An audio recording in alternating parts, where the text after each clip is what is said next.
muchísimo. ¿Cuánto? Años. Nos hemos cruzado alguna vez. ¿Por qué tomaste la decisión de no hablar, de no participar o no estar activo o no incursionar en la vida pública? Desde que asumió Alberto Fernández en adelante entendí, en primer lugar, que no compartía el rumbo del gobierno. Y muchas veces a un peronista le cuesta criticar a compañeros y a peronistas que forman parte de un gobierno. No formé parte del gobierno, no fui candidato del Frente de Todos, no participé de las decisiones de gobierno. ¿Sentís que Y de entrada sentí que el rumbo no era el rumbo correcto. De entrada, y lo manifesté públicamente en los espacios que uno tiene la posibilidad de manifestarlo. La verdad que cuando uno está en el desierto no tiene efectivamente las cámaras que tiene cuando está en el llano, exacto, sin cargo. Cuando uno es diputado, cuando uno es funcionario público, todo el mundo te consulta y demás. Y bueno, naturalmente no es el mismo nivel de consulta. Pero lo cierto es que no formé parte del gobierno. Frente a sugerencias de poder formar parte del gobierno no quise, porque no comparto el rumbo. ¿En algún momento alguien te convocó? Me sugirieron, para ser más preciso. ¿Y vos dijiste que no? Claramente porque nunca compartí el rumbo. Un rumbo errático, incapacidad de tener una conducta política clara, incapacidad de tener una política internacional clara, incapacidad de resolver. El peronismo siempre ha tenido la capacidad de enfrentar los problemas y encontrar soluciones y plantear un futuro.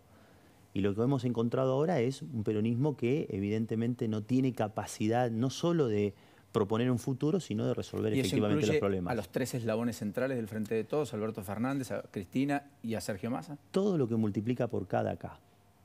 ¿Todo? Todo lo que multiplica por K da K. La presencia de la expresidenta, que posiblemente sea la figura política más importante de ese tridente, es muy importante, y efectivamente todo lo que de alguna manera está empañado o empapado de su impronta... O sea, todo lo que tiene cerca lo convierte en propio. Absolutamente. Y tiene lógica. Fue 2 veces presidenta de la Nación, vicepresidenta, puso al actual presidente. El actual presidente es producto de una decisión de Cristina Fernández de Kirchner. ¿Y usted cree que va a poder hacer lo mismo o que ella va a encabezar la...? No sé, me parece que es ciencia ficción.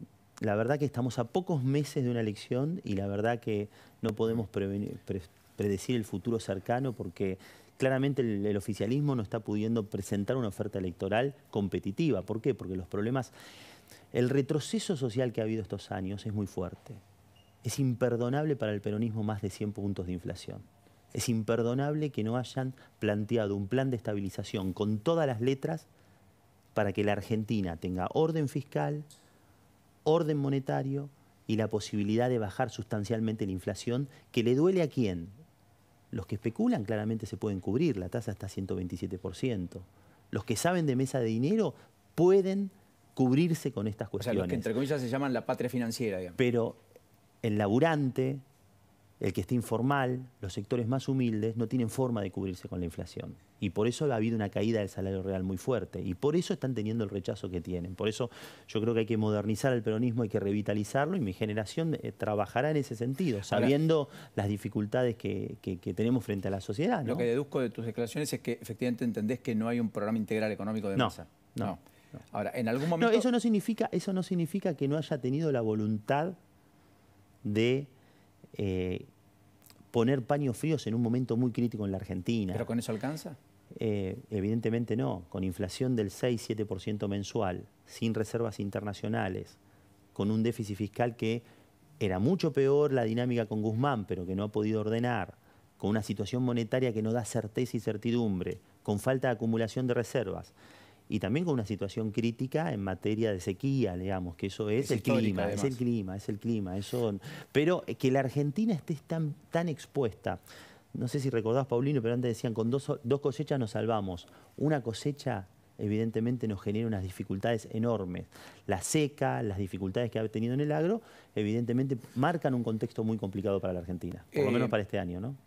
En ese discurrir, ¿crees que es el último manotazo de ahogado el Fondo de Garantía de Sustentabilidad del ANSES o lo consideras como otra parte de la biblioteca en términos económicos que dice, mirá, es una decisión que por lo menos en el corto plazo te trae la perspectiva de poder patear para adelante algunos problemas y utilizar esos fondos van a permitir cierta calma en el sistema financiero y básicamente en los dólares financieros que no haga disparar la brecha y por lo tanto que no haya una especie de estallido que retroalimente inflación y devaluación. ¿Me explico? A lo largo de que fui director ejecutivo de ANSES, cuidamos de forma muy rigurosa y muy precisa los activos de los futuros jubilados, de los trabajadores y de los jubilados, porque era el respaldo del sistema jubilatorio. Cuando yo asumí la ANSES, el 10% de los activos en los bonos eran en dólares. Cuando dejé la ANSES, el 45% eran en dólares. O sea, cuando usted llegó, 10%, 10% de la cartera en bonos era en dólar. Cuando yo me fui, el 45% de los bonos... Y el 55% del resto de bonos en pesos. En pesos. Pero nosotros dolarizamos esa cartera porque entendíamos que era una manera de preservar el activo frente a shock externos. Era una manera de cuidar. Además de que ya había un descalce entre el dólar paralelo Además y el oficial. que había brecha cambiaria. Exacto. Pero había un mandato incluso de cuidar eso. Nosotros íbamos mucho al Congreso de la Nación a explicar, y el ejercicio de ir al Congreso de la Nación a explicar y que la oposición permanentemente te pida que des cuenta, te obliga a tomar buenas decisiones. Vos hiciste mención a un préstamo en General Motors. Ese préstamo de General Motors fue en dólares. 2009. 2009. 250 millones de dólares devolvieron los intereses, el capital y los punitorios porque lo devolvieron antes. Y con eso General Motors pudo seguir produciendo en Rosario los autos. Porque es decir, iba a parar la planta. Iba a parar la planta. Entonces, ¿qué quiero decir con esto? Los colchones están para usarse. Hay parte de la biblioteca que dice, bueno, los colchones están para usarse. En algún momento vos tenés ahorros y los usás frente a una crisis, frente a una situación extraordinaria, como podría ser una sequía. Ahora bien, ¿a qué costo? Un fondo de pensión tiene una característica con respecto a otros fondos, es de largo plazo, con lo cual tiene tiempo para tomar decisiones. Yo no creo que sea conveniente vender los títulos públicos en dólares a valor de remate. Los títulos públicos, exacto, los títulos públicos que tiene la ANSES valen $25 cada 100. O sea, la planilla dice 100.